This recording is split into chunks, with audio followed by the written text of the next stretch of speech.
hundreds of studios competing for attention today. We have something that's unique because we have two mechanics, wheels for reels and pyramid of prices they call it. It is high quality combined with something unique. AI is kind of lowering the entry barrier to creating your studio, but you need to be wary of the quality of the slots that you're producing at the same time. I think you can produce slots nowadays very, very cheap. You kind of need to find your own thing. It doesn't have to be mechanic, it can be a theme, it can kind of be specific style or something like that, but don't just replicate what everyone else is doing. Yeah, and also how can you possibly, as a player, select something when everything looks absolutely the same? Everybody wants to be different, and when it comes to how you can prove that you're different and it's working, that's another question. Because you can be different, but will people like it? And you can't find out without distributing it. I think the key is also to just use data very wisely and focus on what are the players actually looking for. Yes, it is a business, you want to get something out of it, but at the same time, don't lose focusing on player. It's all about product and it's all about the entertainment. How can that game be more entertaining? That's important. Sometimes you prepare the slots looking at what's the numbers on the paper and the math. When you play the game, it's actually not exactly the same feeling that it's giving it to you. Make sure the player feel the RTP, player feel the math right. One thing Omnigame is really known for, its original mechanics. How did you invent that mechanic? What's the story behind it?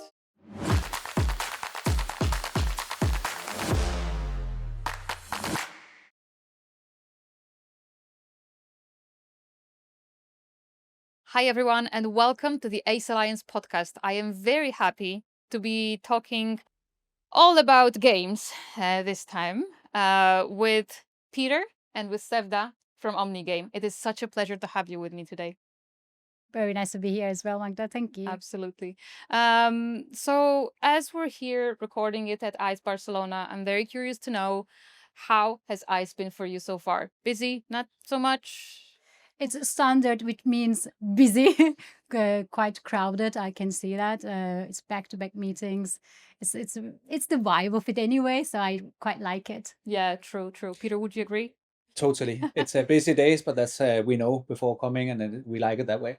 Amazing. And I would like to turn to Sevda actually, because my audience may or may not know Sevda was recently featured in the Ace Alliance iGaming trend book, where you shared your very invaluable insights, to be fair. So when you look at the trend book for the first time, what are your impressions? So how do you think it could help people in the industry? I think it's very, very useful because everybody, even for this exhibition, you are here to see what others are doing, what others are making, and what you can get out of it. You literally put it in a book that is already ready for you to what people are thinking. So, and it's the other good part is all about predictions. And predictions are quite, everybody would like to know what it is about. And also, maybe a year later, you can see which one has actually ticked the box. So that's why it's quite useful and I really like it. Yeah, that would actually be quite a fun activity to check which of the predictions really happened. And we have 57 experts featured in this, so that's quite some work, let's say. And Peter, for listeners who may not really know your studio so well, could you give us a brief intro about Omnigame? Sure, I can. So Omnigame is a Danish company founded 10 years ago. We are both a game studio and we are an operator. We are licensed in the Danish market. So we're a little unique in the sense that we actually only offer our own games on our operator side. So we have a portfolio of 40 titles, and those 40 titles is it actually. We've taken a significant market share in Denmark with those 40 titles only. So that's a little special. Yeah, absolutely. And actually, this is something I really want to refer to, because in a strong and established market like Denmark, even entering this with 3,000-4,000 games may be a tough move. And even then, we can see those companies, leaving, shutting down after 6 months or 1 year. How, as an operator, did you manage to stay in such a competitive market with just 40 games? You really have a significant market share in Denmark, and use just those games for your own platform. So could you tell us more about it? Well, I think you summarized it very well, and it is explaining the proven success of our games.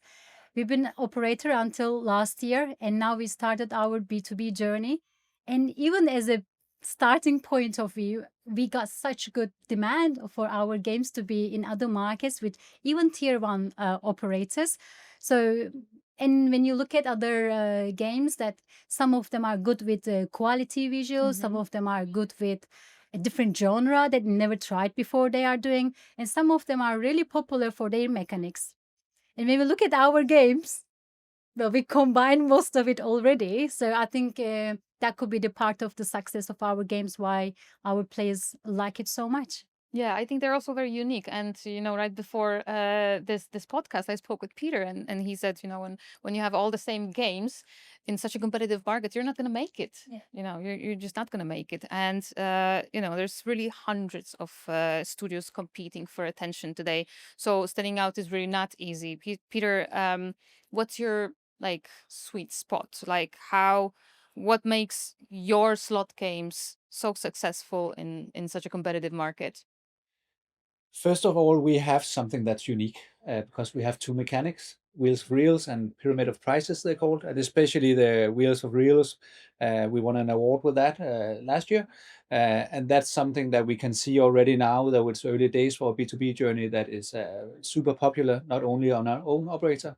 So first of all, it's that unique mechanic, and then combined with high quality, we do everything in-house. We put a lot of resources into every part of the development phase. So we have sound studios, etc. So it is high quality combined with something unique. Yeah, that sounds great. Would you like to add anything, Sevda? I think that summarizes it all. Amazing. Which markets do you provide to?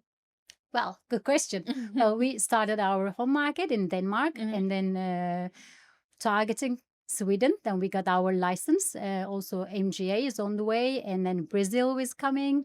And we will target many more regulated markets later on as well. So we'll be in many places too. Amazing. Yeah. That's great to hear, and I'm keeping fingers crossed for Omnigame really expanding to new markets as well. And looking at how players actually respond to your portfolio, what has been kind of like the most successful or popular title so far? Why do you think players even love this? So we have a couple of titles that are doing really well. The most popular mechanic is, as I said before, it's a wheels of reels mechanic. But one title is Mining Madness. It's 2.5 years old. It's super popular still. We made a follow-up on it, so we also have a Mining Madness too. It's kind of become a game family. We have some characters in there that we're using across titles now, so it's very, very popular, and yeah, something we'll keep building upon for sure. Amazing. Yeah, amazing. And we also spoke about the mechanics, and really one thing Omnigame is really known for is its original mechanics. How did you invent that mechanic? What's the story behind it? Let me take it. I think it's maybe not going to surprise you much about, but it's boredom. So our game designer is actually our founder of our company as well. He's also a player. He plays all the games, and he's kind of the source of our creativity, let's say. So it's out of the boredom. They had enough with the looking at the normal traditional format of the grids of playing the game. So they found something else, getting out of that, and they found the wheel version of it. And then accordingly, after the Wheels of Reels, they follow up with Princess of Egypt. So they're always looking for that angle, that what can take out of that what we've been always doing, and more exciting and more entertainment afterwards. Yeah. It's interesting. You talk about boredom here. I mean, games are not designed to be boring, right? And as I mentioned before, you Sevda shared your insights about the trends in the trend book, but I would really like to follow up on this. But actually, I would love to ask Peter that. Yeah. What trends are you currently seeing in the slot industry? Are there any niches that you'd like to highlight? I think there are several trends, but I think one trend is the kind of the demand for something different in the market. And I think it comes on the back of, you just told me that you've spoken to someone earlier today about AI, and AI is kind of lowering the entry barrier to creating your studio. but you need to be wary of the quality of the slots that you're producing at the same time. Yeah. So I think you can produce slots nowadays very, very cheap. But if you're just replicating what everyone else is doing and bringing a copy of an existing slot that is popular somewhere else, you kind of need to find your own thing. And it doesn't have to be mechanic. It can be a theme. It can kind of be a specific style or something like that. But you don't just replicate what everyone else is doing, because then there's too much content and you won't make it. Yeah, yeah. And also, how can you possibly, as a player, select something when everything looks absolutely the same? You know, it's just pure luck in this case, right? Sevda, would you add any other trends that you're seeing right now in the slot industry? Yeah, I do say, as mentioned, that the different studios, some of them are going for the different genre part of it. Some of them are trying maybe other part of mechanics themselves. I do see these differences, but still, everybody wants to be different. And when it comes to how you can prove that you're different and it's working, that's another question. Because you can be different, but will people like it? Will player will like it? That's the question mark that you need to find out. And you can't find out without distributing it. Yeah. So that's quite the dilemma and a challenge for slot providers. So we'll see how it's gonna work out afterwards, even AI. So we will see. Yeah, I think the key is also to just use data very wisely and focus on what are the players actually looking for. Because yes, they may want to settle for something, like you said, boring, or something that they know and feel comfortable with, because maybe this is their safe space. Yeah. But also they may be looking for something extra. Like, always look at the data, right? And if a player hasn't tried your games yet, which one should they start with, Peter? They should start with one of the Reels of Reels games, and then they can kind of go with the theme that they like. I would probably go with the Stream of Luck, which is one of I think right now it's the most popular one. And it's just a brilliant game. And it has a good story behind it. It's actually, as Sevda mentioned, the founder of the company is one of the game designers. And it has been his dream to do a fishing game even before fishing theme became popular in the industry. So it's one of the first games that he wanted to do, and finally we released it at the end of last year, and it's become really, really popular. Sounds cool. Would you Yeah. agree? I do. Yes. But I would add on Mining Madness too.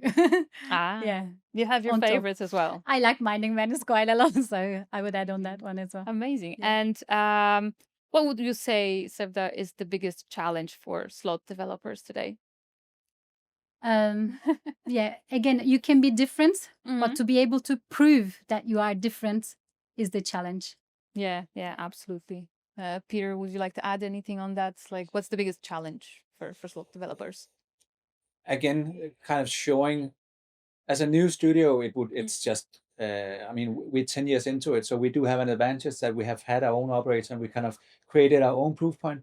But it's, as Efta says, it's kind of a chicken and the egg situation, because do you need to build a distribution first, or do you need to build the games first? And if you haven't done it before, that's the tricky part. Yeah.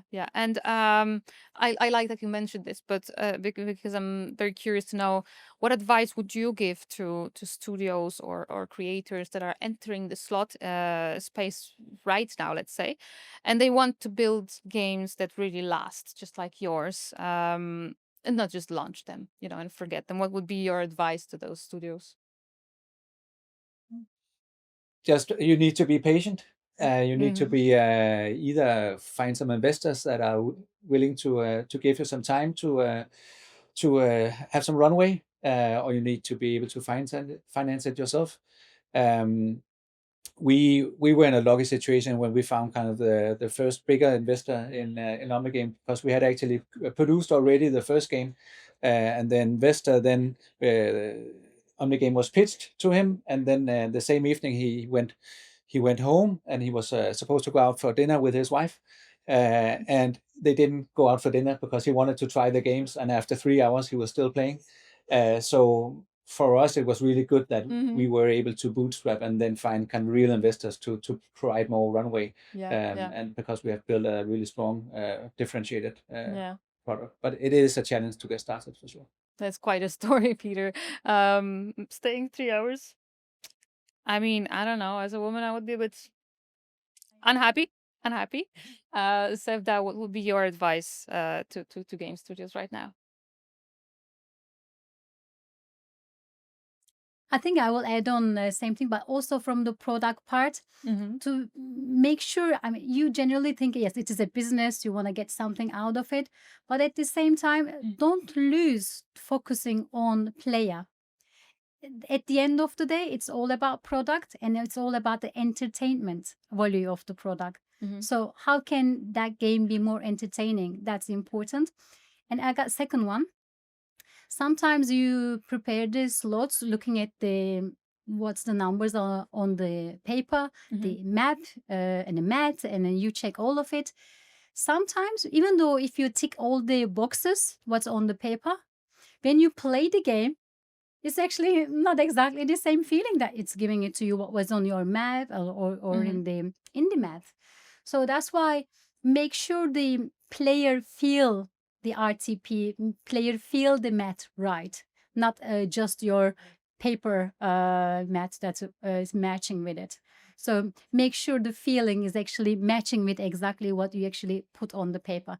So that would be the second one. Yeah, Sevda, I'm very grateful for all your insights, and Peter, yours are really invaluable. So thank you so much for this conversation today. It was really great speaking with you. How can people reach out to you, to Omnigame? They can check omnigame.com, or they can find Sevda and myself on LinkedIn. There's contact information there. That's very straightforward. Very easy. Okay. Thank you so much for this conversation today. Thank you so much, Magda. Thank you for inviting. Of course. And thank you to everyone watching. Please follow us on the podcast platforms and on YouTube for more episodes like this one from Ace Alliance Podcast.